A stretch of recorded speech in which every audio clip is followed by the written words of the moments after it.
Welcome to the Sharing the Heart of the Matter podcast. Join us as we celebrate the brilliance of authors, storytellers, and creators. I'm Wynne Leon, and in this incredible episode, my co-host Vicki Atkinson and I are with Ilsa Rey, talking about her wonderful book, Wish I Was Here.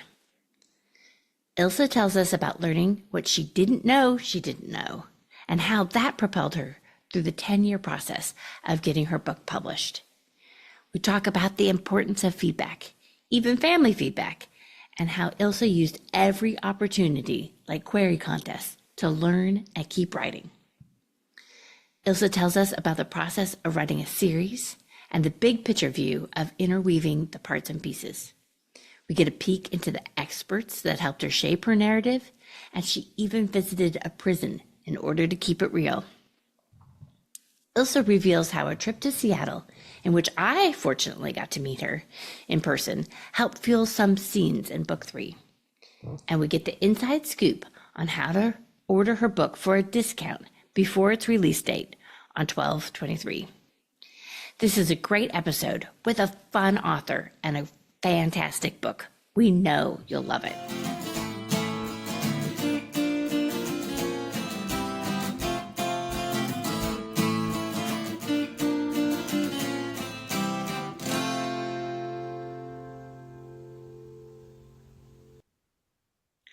Hi, Ilsa. Hello, Wynne. How are you? Well, Vicki and I are so excited to talk with you because we love your book, Wish I Was Here. I'm so glad. Thank you. One of the absolute wonderful parts about podcasting is that we get to read just great books like Wish I Was Here. And there's so much to love about it. Great plot, snappy dialogue, lots of action. Can you give us an elevator pitch for the book?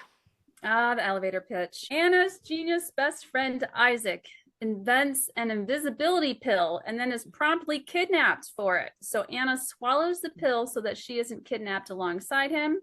Now she has 1 week to find him for the antidote. If she doesn't, she'll remain invisible forever, which could lead to insanity and death. So now if I can step off the elevator and keep walking with you down the hallway, I'll add that she has to find clues that Isaac has left behind.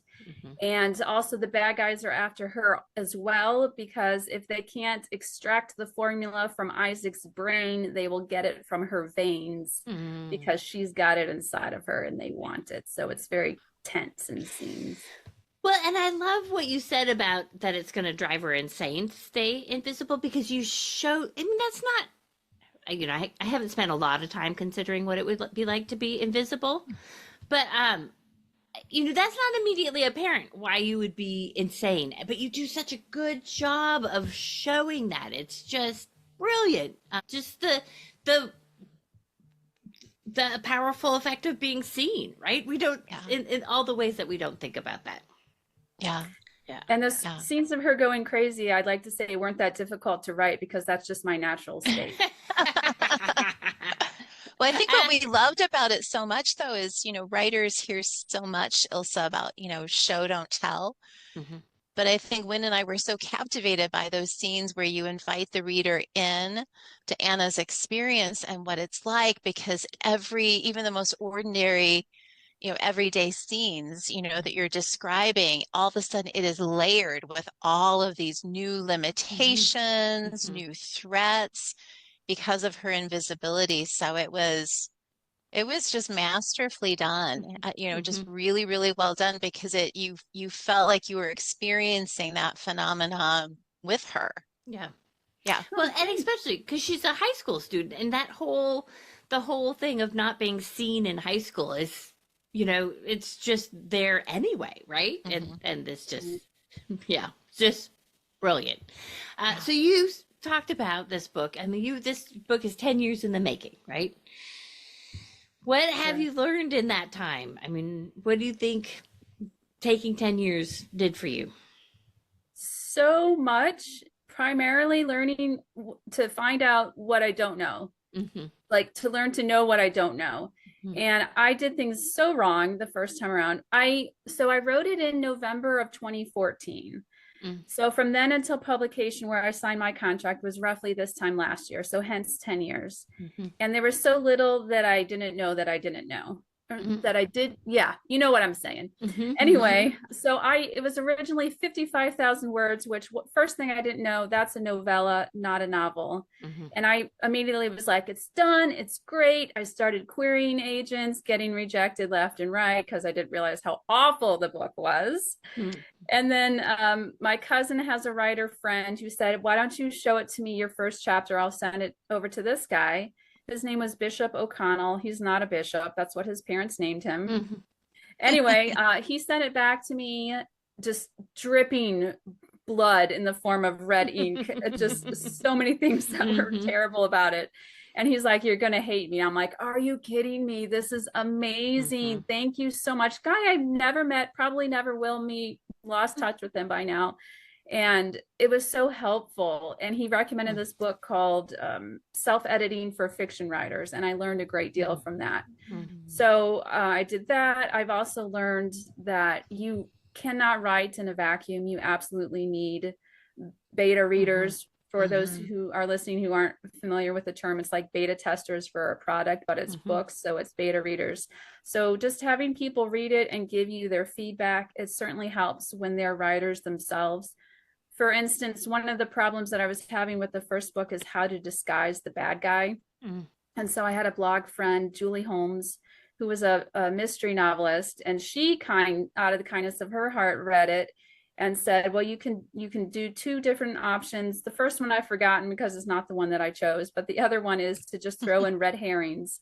So you just make other people look like they could be the bad guy. And then you kind of water down, who it could be. So I learned that from her, just the craft. She had also told me about different writing websites that I should go to. There were contests I entered for your query, and then they would give you feedback in your query and for your first chapter. And so I got all of this feedback from all of these kind people.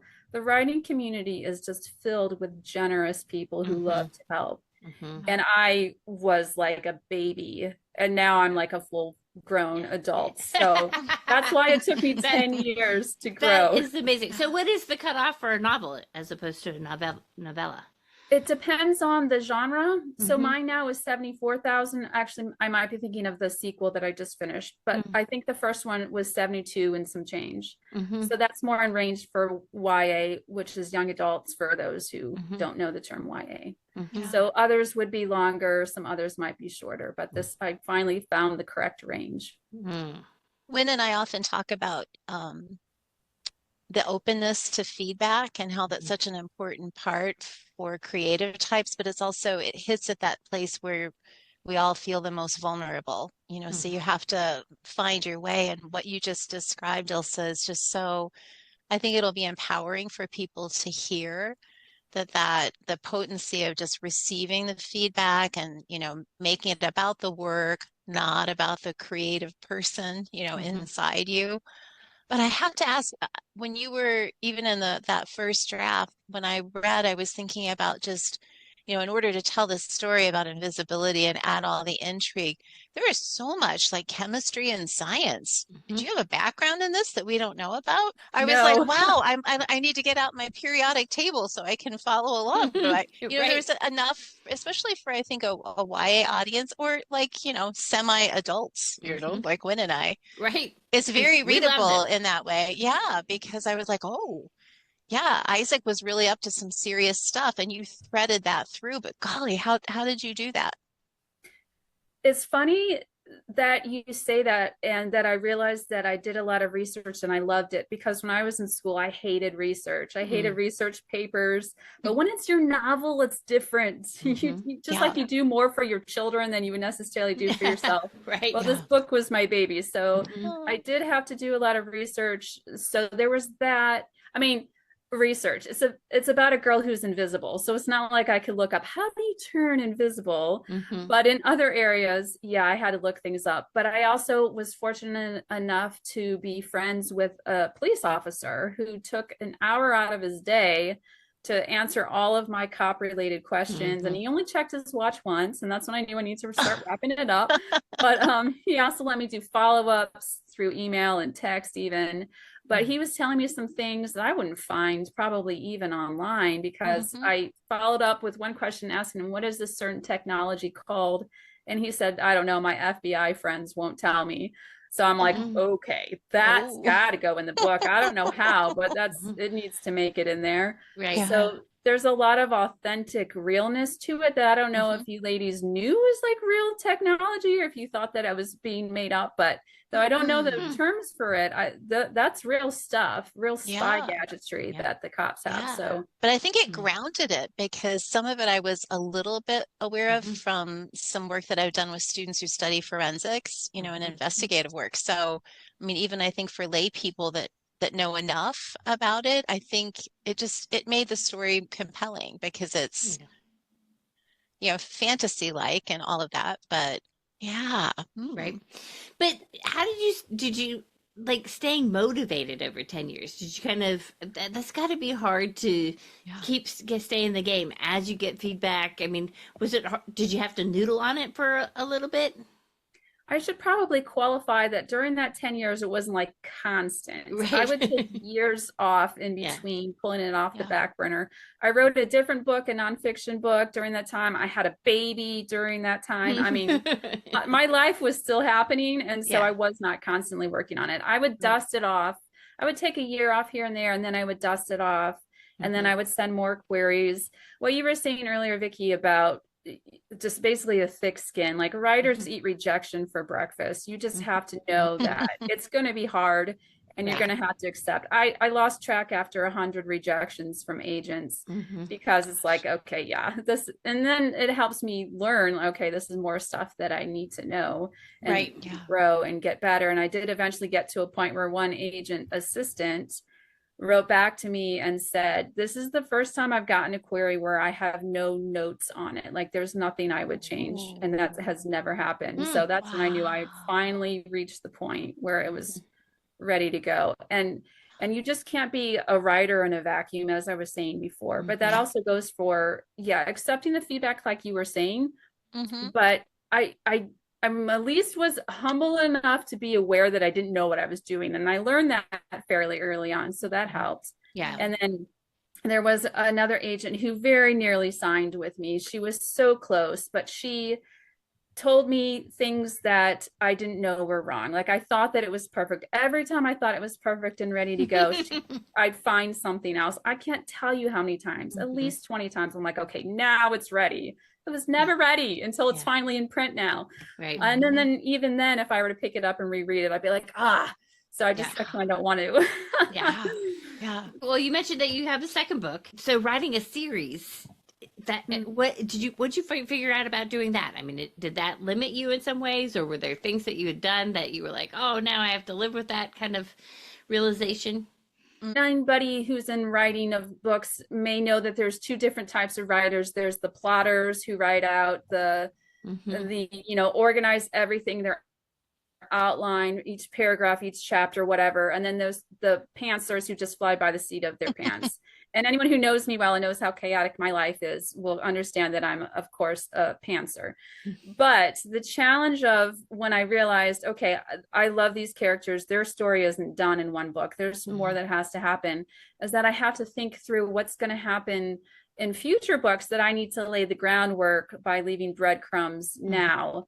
And fortunately, I did have some idea of what was going to happen in book 2. In fact, I was writing book 2 when I hadn't even finished book 1 yet, because I think of scenes that like, this is going to happen. And so I would just write that scene, even though I wasn't done with the first book. And in fact, that cop that I told you about earlier, he hooked me up with a deputy to give me a tour of a prison, because I knew that there was going to be a jail scene in book 2. I didn't know how I was going to get there, but I knew that was going to happen. So I'd better work this contact while I still can.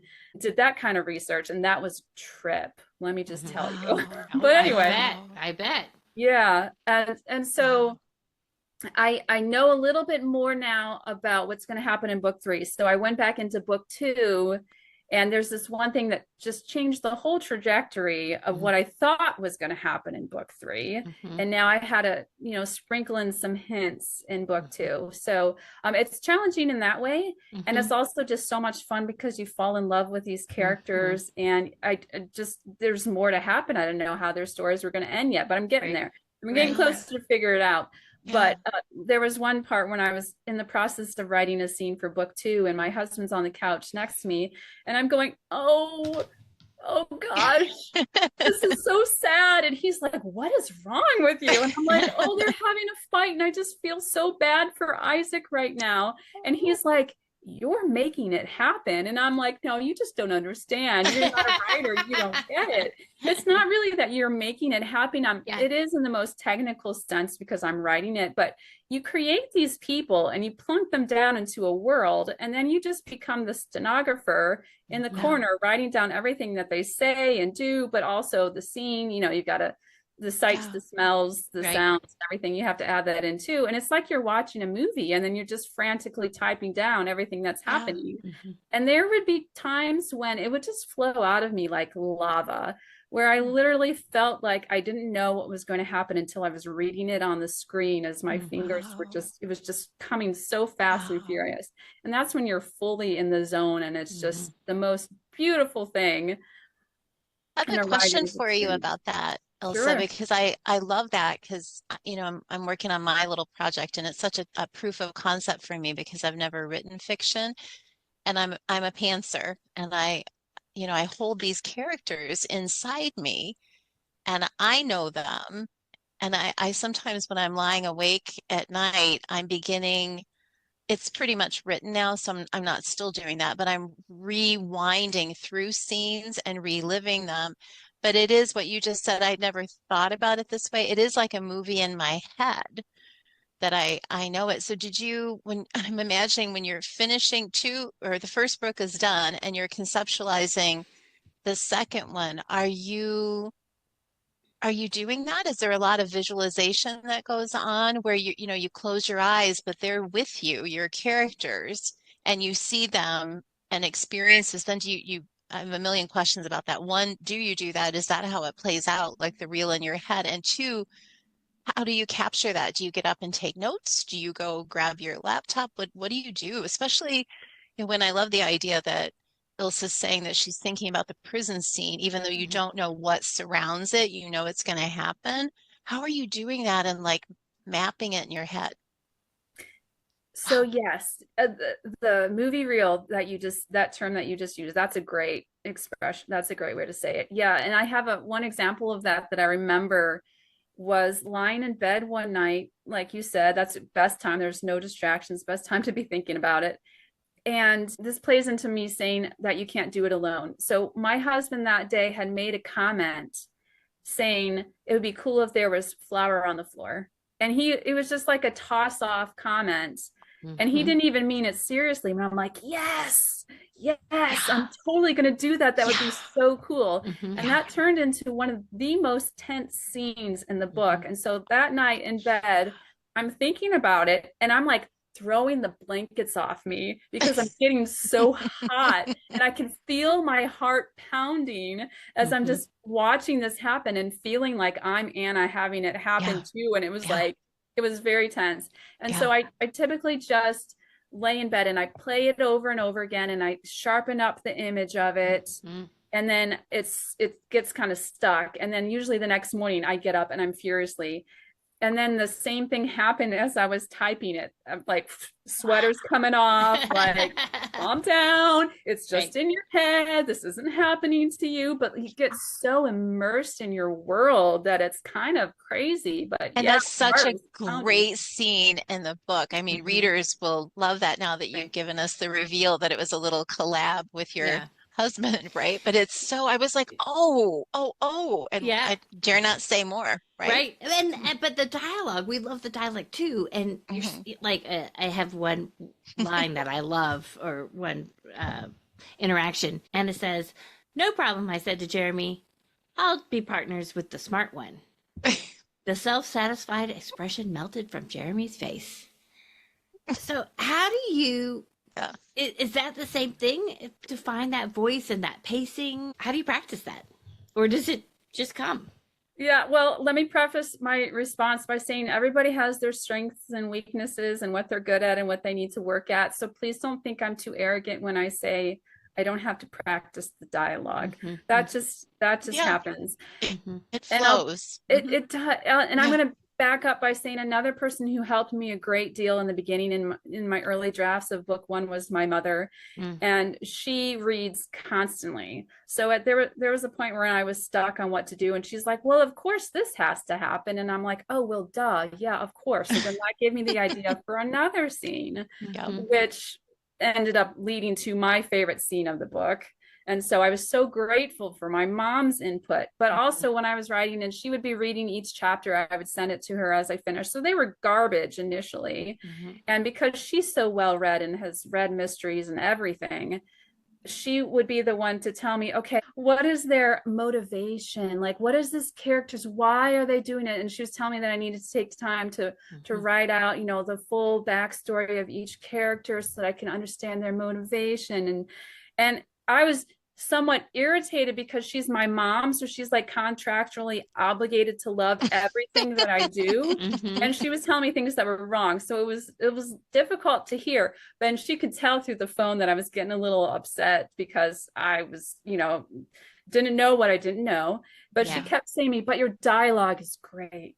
But I love the dialogue. I'm like, okay, so at least I've got the dialogue down. Right. No, But it's like so good. Thanks. Like I was saying with that agent who nearly took me on, she was like, we need more of this. And then another woman said it would be even better if we had some of the background on the side characters. And that led to me adding in some things like about the mom and about Ben the cop and even about Isaac's background that I hadn't thought of, because that part isn't what I'm the best at. And I'm so grateful. Ooh, because raising my hand. Okay, but I'm so grateful because it made them so much better. Okay, go. Yeah, I'm so glad that you said that, because one of the things I love the best, and it's so interesting that you're bringing up your mom, and that she was, on speed dial for you, because how you characterized Anna's mom was one of my favorite things in the book, because without giving away too much, she's kind of flat and superficial and pretty shallow in the beginning.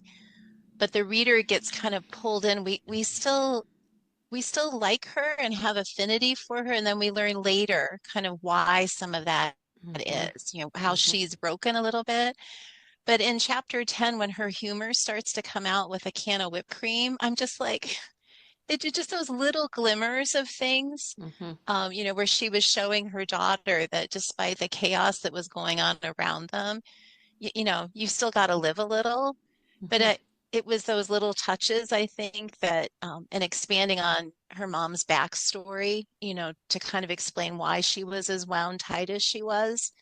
I don't know if that's the depth that you were, being encouraged to add, but it definitely added a lot to the story. And you could have left that out. She could have just been this, fashion fixated mannequin of a mom, but she wasn't.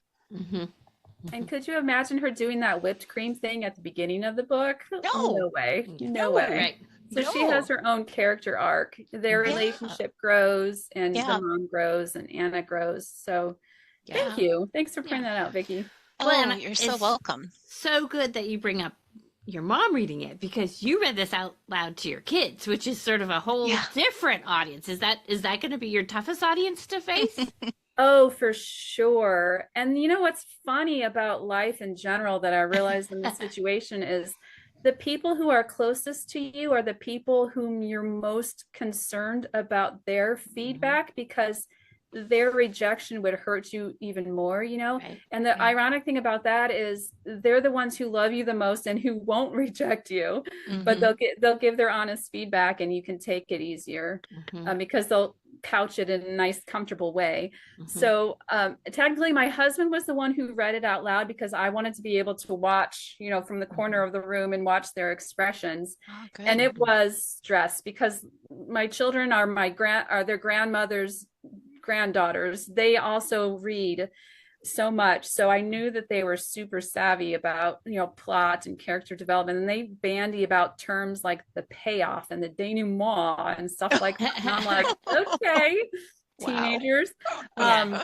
Yeah. So, and one daughter in particular is really good. And so if I were to see her kind of go, I'd say, okay, hold up. I'd ask my husband to pause and I'd be like, you made a face there. What was going on? And she's like, I think that could be worded a little bit better. It was a little bit confusing. I'm like, okay, highlight that. Wow. So there was a lot of highlighting that my husband would do as he was reading. And I'd hold my hand up and be like, okay, wait, now what do you think about that? And the scariest part, well, one of the scary parts was, like I was saying before, how do I hide the bad guy? Knowing that these girls read all the time, I did not think that I was going to fool them.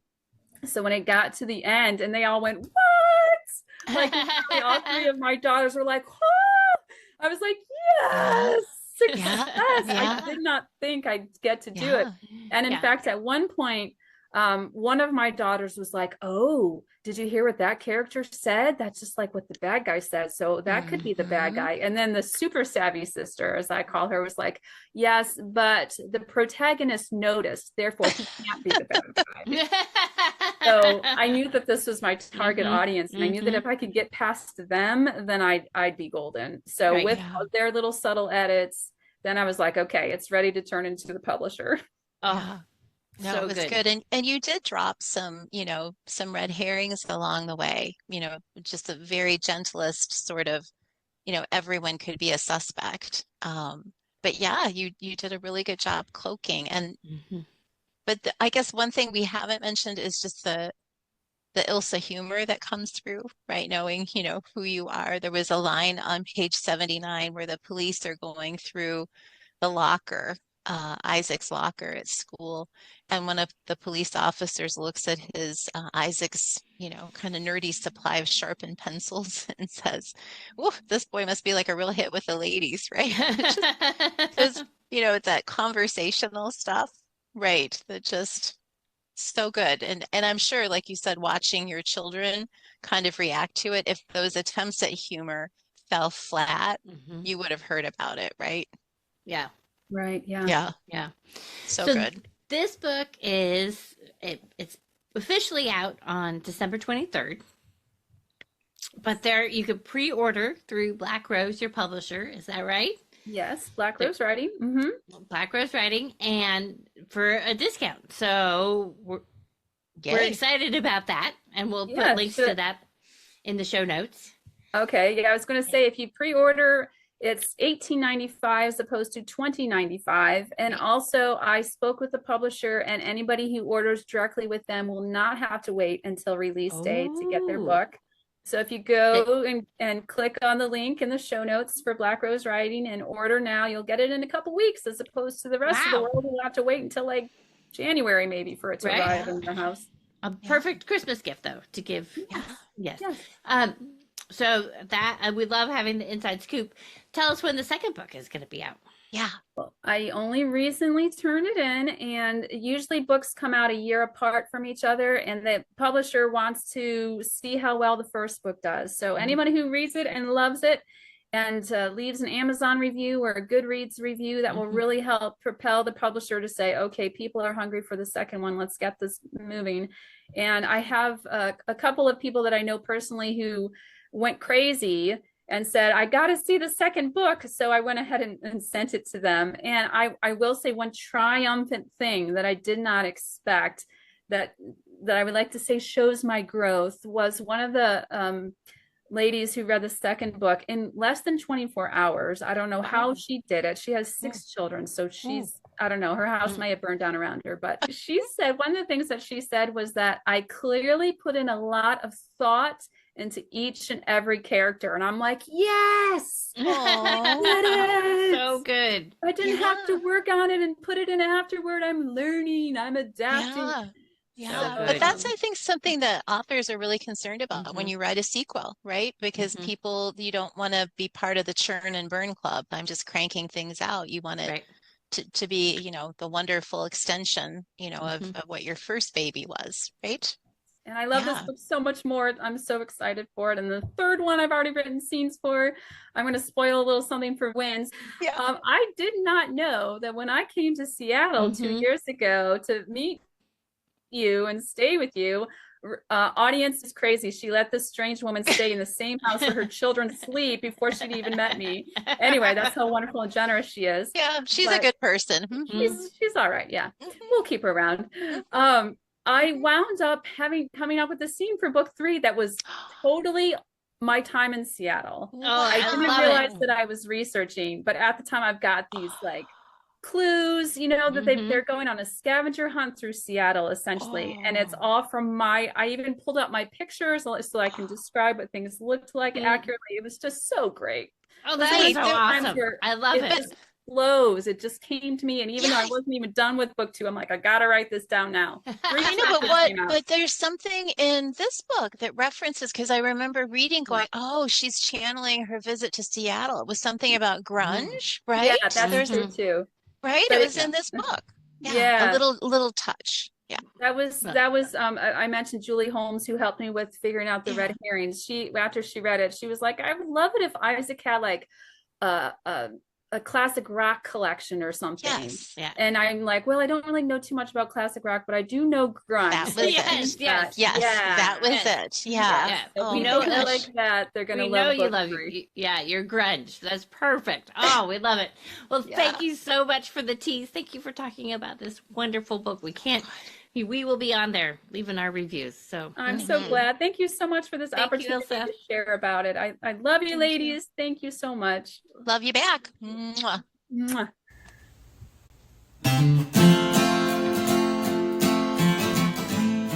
Thank you for listening. Our music is composed for Sharing the Heart of the Matter by the exquisitely talented duo of Jack Canfora and Rob Koenig. For show notes and more great inspiration, please visit our site at sharingtheheartofthematter.com.